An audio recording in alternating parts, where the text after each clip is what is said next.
honey badger was anxious as hell. He darted toward a lion and jumped. In the middle of the jump, he farted. It didn't help. The lion growled and snapped at the honey badger. The honey badger looked at the lion and laughed. The lion's teeth fell out.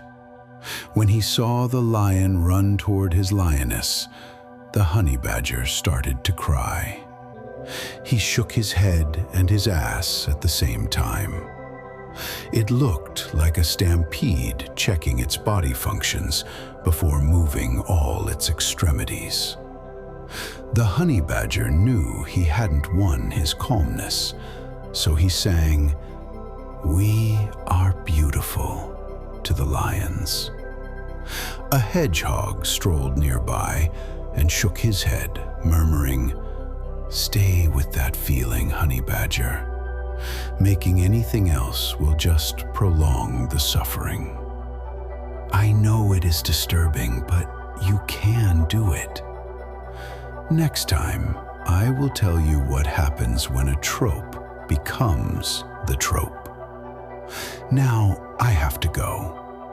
Adios, amigos." The honey badger looked at his hair, sniffed a bit, and realized, "I smell like yesterday's bread." He went to the nearest brook and cleaned his coat. He didn't want to be in this state. What if someone were to wear him? He didn't like the idea at all, but it seemed he had no other choice. Just yesterday, he met a man wearing his friend Tulsi. When he stayed, he felt he could not stay. But he stayed. He was glad he was not schizophrenic.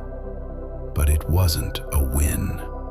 The discomfort appeared again and again, even though he had felt it before. He knew it was like fuel for a perpetual motion machine, or the gas alternative. At least he still had his smile. He left the lions and went to his favorite place in the mountains. His old girlfriend had already prepared some worms for him, but he wanted to be alone for a moment in his private den. He alternated between sitting and lying, but never standing. Standing was only for meerkat surrogates. He realized he just needed to feel bad. That's all. Just feel ugly and stay with it. From that day on, every time he felt bad, he called himself Ugly Face Sock. That was the only way he could live with himself. The other day, the ugly face sock woke up with sweat all over his face. The feeling hadn't vanished. He still felt it. The ugly face sock realized he needed to really stay. So he did. Nothing happened. He was nervous, but he still stayed. Bzzn, bzzn. Even the flies, his constant companions, couldn't stay in one place as he did. The ugly face sock found courage in himself so big that he could face his greatest enemy, himself. For a moment, he walked around the den. Then he sat again. There was silence, total stillness. Then he heard it. I did something wrong, didn't I? The ugly face sock recoiled. His heart beat quickly and strongly. He could feel it even through his stench. Then again, I did something wrong, didn't I? I don't like it, the ugly face sock said intentionally. I did something wrong, didn't I? You didn't. A few tears dropped from his right eye. His breath deepened with sad anger. I did something wrong, didn't I? No, stop! His left eye was now glistening as well.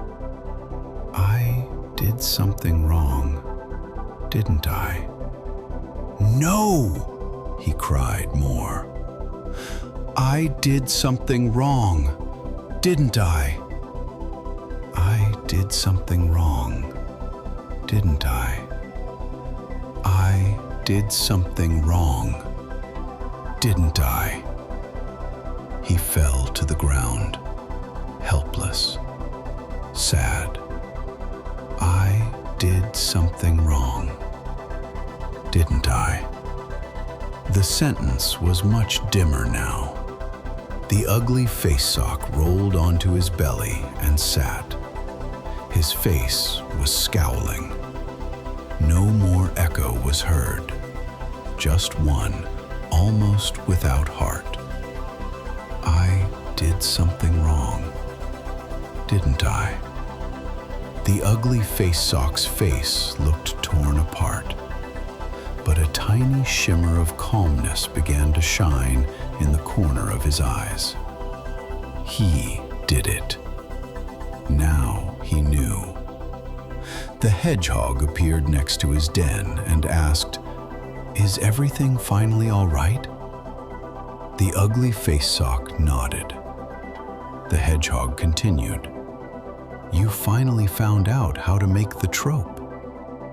I am proud of you."